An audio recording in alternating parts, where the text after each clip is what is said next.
Hey all! Last month మేము family and ఫ్రెండ్స్‌తో కలిసి తిరుమల వెళ్ళాం. తిరుపతి నుంచి తిరుమలకి మేము అలిపిరి మెట్ల ద్వారా వెళ్ళాం. ఫస్ట్ మెట్టు దగ్గరే టెంకాయ కొట్టేసి గోవిందా గోవిందా అనుకుని స్టార్ట్ అయిపోయాం. 3550 మెట్లు ఎక్కగలమా అనిపించింది. కానీ ఆ ఏడుకొండల వాడి దయ వల్ల తొందరగానే ఎక్కగలిగాం.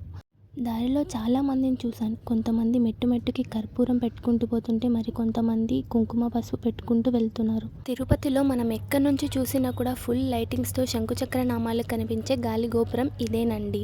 అంతేకాకుండా అలిపిరి నడక మార్గం నుంచి వెళ్ళినప్పుడు మహావిష్ణువు యొక్క దశావతారాలతో పాటు మరికొన్ని విగ్రహాలు కూడా మనకు దర్శనమిస్తాయి.